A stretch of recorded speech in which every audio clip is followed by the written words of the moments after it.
तो एपिसोड की स्टार्टिंग होती है जहाँ पर कोरिन अपनी आंखों को खोल रहा होता है। उसके सामने एक बंदा होता है जिसकी धुंधली सी इमेज उसे दिख रही होती है और वह कहता है, क्या तुम जग गए? हे लड़के, तुमने तो अपनी फाइट में अपनी बॉडी को काफी ज्यादा आगे घसीट लिया। एरन तुम्हें इस हालत में देखकर जरूरी काफी ज्यादा परेशान होगी। तभी हम देखते हैं हमारी कोरिन को, जो कि अलग ही जगह पर आ चुका होता है। वह एक पत्थर पर लेटा हुआ होता है, बगल में उसके मेडिसिन वाला दानान खड़ा होता है।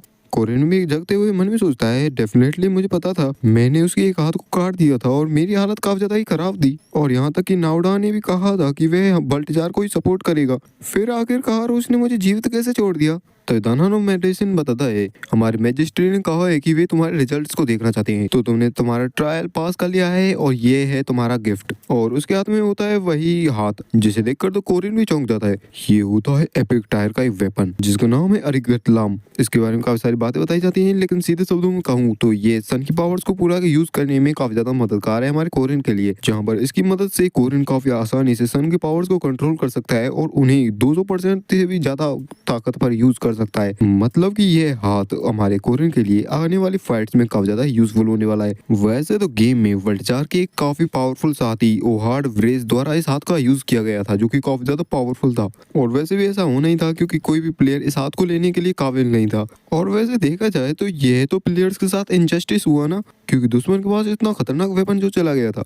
कोरिन उस हाथू देखकर काफी ज्यादा खुश हो जाता है। वह कहता है, चलो ये तो अच्छा हुआ, मैंने अपने आप को इतना ज्यादा आगे धकेला, इसका कोई तो फायदा हुआ। मुझे ये हाथी ही नहीं मिला, बल्कि मैंने वल्टजार के एक साथी को और ज्यादा पावरफुल होने से भी रोका है। और इसके साथ तो मैं सनी पावर्स का भी काफी अच्छे से यूज कर पाऊंगा उससे। और कोरिन खुश होते हुए कहता है, प्लीज अब मेरे फ्रेंड्स को मुझे वापस कर दो। लेकिन वह दानान कहता है, नहीं अभी नहीं। कोरिन भी उसकी बात को सुनकर चौंक जाता है और वह मन में सोचता है, जब कोई प्लेयर इस मैगवेल आइलैंड पर आता है कोई ट्रायल देने के लिए, तो उस प्लेयर के पास जो भी रिलेटेड चीज होती है उसी रिलेटेड एक गॉड आता है उसका ट्रायल लेने के लिए। लेकिन कभी भी इसकी हिस्ट्री में ऐसा नहीं हुआ कि किसी प्लेयर से मिलने के लिए पूरे सारे ही गॉड्स आ जाएं। हालांकि यह भी यहाँ का एक रूल है कि कोई भी प्लेयर जब भी कोई ट्रायल पास करता है तो सिर्फ उसे एक ही ट्रेजर मिलता है। लेकिन यह तो कोई ऐसा दृश्य है जो कि मैंने आज तक नहीं देखा, ना ही अपनी पास्ट लाइफ में, ना ही उस गेम में, जहाँ पर हम देखते हैं सारे गॉड्स आ चुके होते हैं हमारे कोरिन से मिलने के लिए।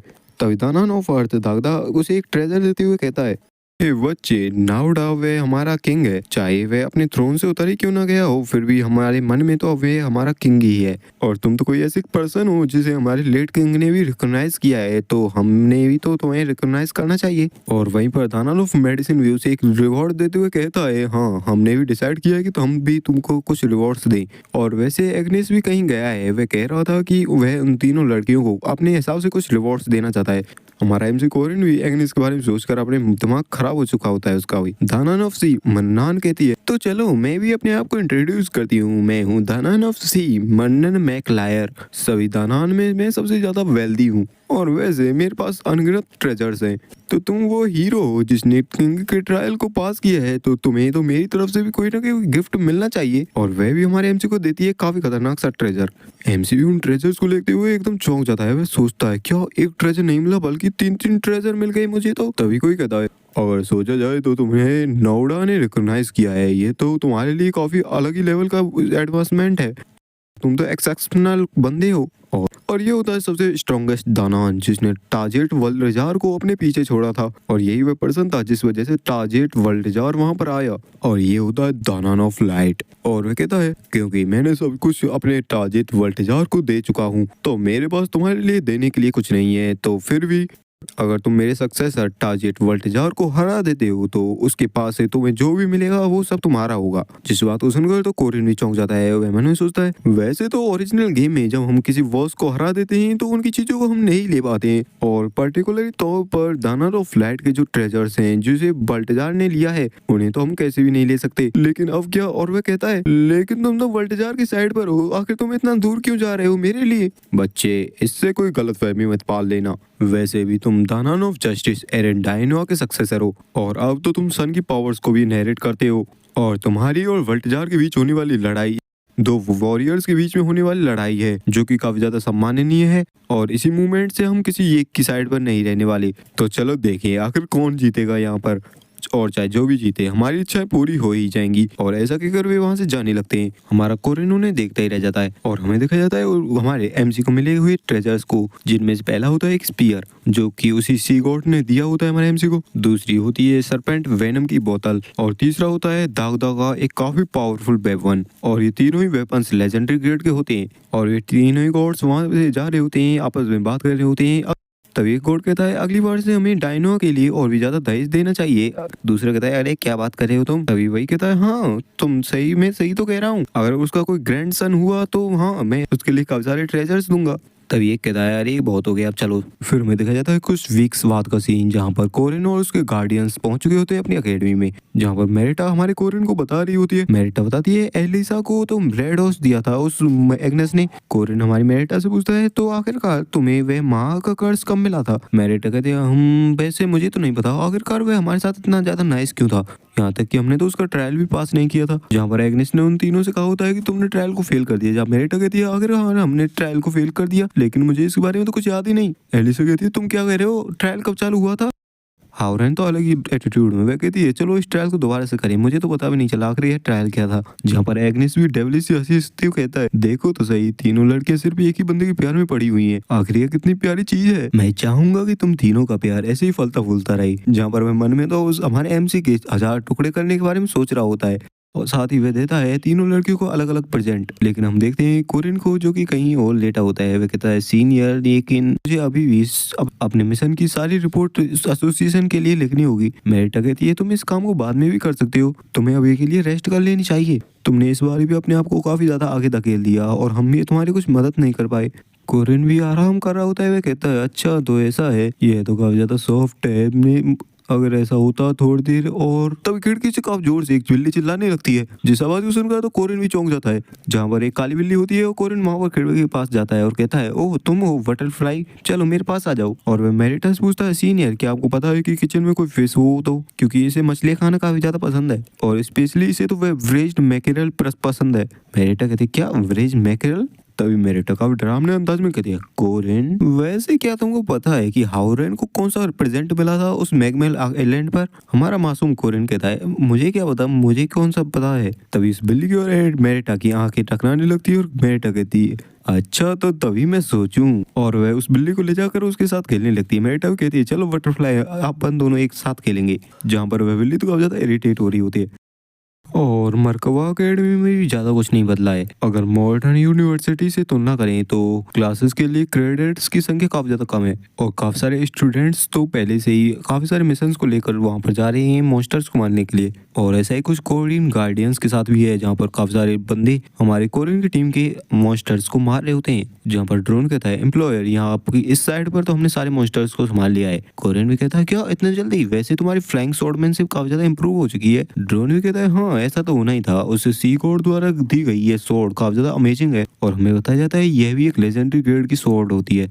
कोरिन भी बताता है जिस तरीके से मुझे ट्रेजर्स मिले उसी तरीके से मेरे ग्रुप के और भी मेंबर्स को काफी सारे ट्रेजर हासिल करने में कामयाब हो गए वे भी लोग भी। जहाँ पर वे तीनों वहां से जा रहे होते हैं कोरिन कहता है लगता है मैं प्रमोशन के लिए जो भी क्वार्टर थे मैंने उन सभी को फिल कर दिया है। तभी वह बंदा कहता है क्या तुम्हारा मतलब है गार्डियन रैंक पर प्रमोशन, तुमने तो पूरा रिकॉर्ड बना दिया है, सिर्फ 2 महीनों में एक और रैंक को अचीव कर लेना, ये तो अब तक का काफी खतरनाक रिकॉर्ड बनने वाला है। कोरिन कहता है हाँ ऐसा तो होना ही था क्योंकि मेरे पास है मेरिटा का सपोर्ट इस ड्रैगन के रूप में। तभी वह चश्मे वाला बंदा कहता है हाँ सब कुछ तो ठीक चल रहा है लेकिन मुझे कुछ टाइम से वह जर्मन नहीं दिखा। कोरिन कहता है हाँ देखेंगे उसे भी, शायद वह काफी ज्यादा बिजी होगा अपने काम में और चीजें भी मुझे कुछ अच्छी नहीं लग रही क्योंकि मुझे कल सुबह से वे नहीं दिखाए, शायद ये अब वही समय होगा। तभी हमें देखा जाता है चर्च का सीन जहाँ पर कोई कहता है विशप। विशप भी मुस्कुराते हुए कहता है ओह जर्मन क्या तुम आ गई, मैंने सुना है कि तुमने गार्डियंस को ज्वाइन कर लिया है। जर्मन भी वहां पर आते हुए कहता है अब ऐसे इसे छोड़कर आपका भी काफी ज्यादा शुक्रिया क्योंकि आपके बताए अनुसार मैंने जैसे काम किया और मुझे काफी सारी इन्फॉर्मेशन भी मिली। फिर भी मुझे मिशन के दौरान एक ब्लैक मैजिक एक्सपेरिमेंट लैब मिली थी वहां पर और वहां पर तो मुझे एक लेटर भी पाया था जहां पर तुम्हारी राइटिंग लिखी थी। क्या विशप ये सही बात है कि आपने बच्चों को किडनैप करवाया और सेक्रीफाइस किया।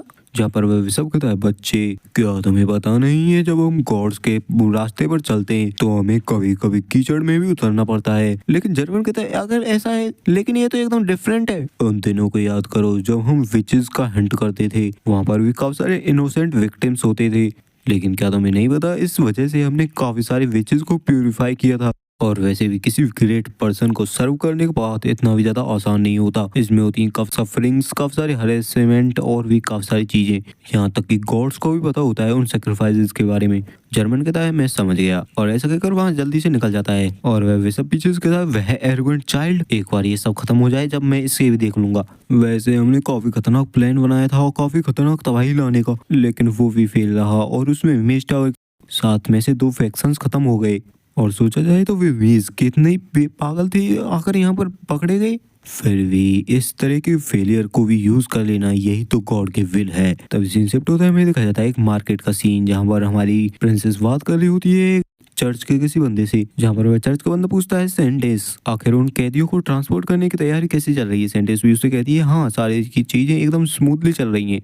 तो वह चर्च का बंदा कहता है उन जैसे इम्प्योर लोगों को तो इस जीवन सेंचुरी में लाकर ही उन्हें सजा दी जानी चाहिए। एल्डर मोड सुल्तान मेज टावर के फॉर्मेशन सोर्सरर कांगरियू और ओल्ड चर्च की क्रॉस स्क्वाड, इस बार तो काफी सारे कैदी हैं जिन्हें तुम्हें लाना है। तो शायद ऐसा हो भी सकता है कि तुम्हारे यहाँ पहुंचने से पहले भी तुम्हारे ऊपर अटैक हो जाए। इस केस में तो सेंटेस आपने इस तरीके की आउटफिट क्यों पहनी हुई है, जहाँ पर हमारी प्यारी प्रिंसेस उस पर कुछ भी ध्यान नहीं दे रही होती। तभी वह नोटिस करती है उस मार्केट में प्रिंसेस मरियम को, और कहती है मरी। तभी सीन शिफ्ट होता है, हमें देखा जाता है जहाँ पर मरकुमा अकेडमी से उन प्रिजनर्स को ले जाया जा रहा होता है और इस पूरी जर्नी को ब्लेस्ड किया जा रहा होता है खुद सेंटेस द्वारा।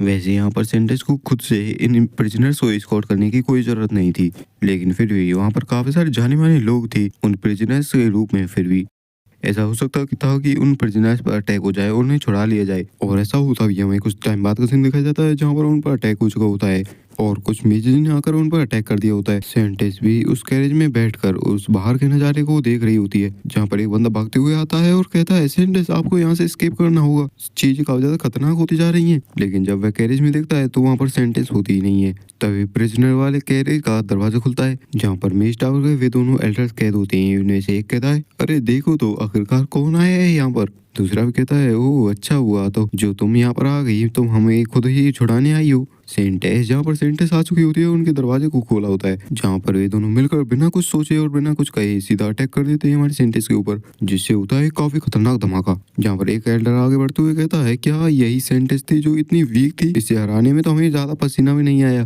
दूसरा भी कहता है हाँ मेरे शरीर भी काफी ज्यादा खड़ा हुआ है, मुझे जाकर थोड़ी बहुत एक्सरसाइज करनी होगी। लेकिन तभी जब वे अपने सामने के सीन को देखते हैं, उनकी तो बोलती बंद हो जाती है, क्योंकि उनके सामने होती है हमारी प्यारी सेंटेस, जो कि अभी भी गॉड से प्रे कर रही होती है। जिस सीन को देखकर तो उनकी भी फटने लगती है और सेंटेस भी बढ़ जाती है उन पर अटैक करने के लिए और करती है उनके ऊपर एक खतरनाक सा अटैक। और इसी के साथ ये चैप्टर यहीं पर एंड होता है। Thanks for watching.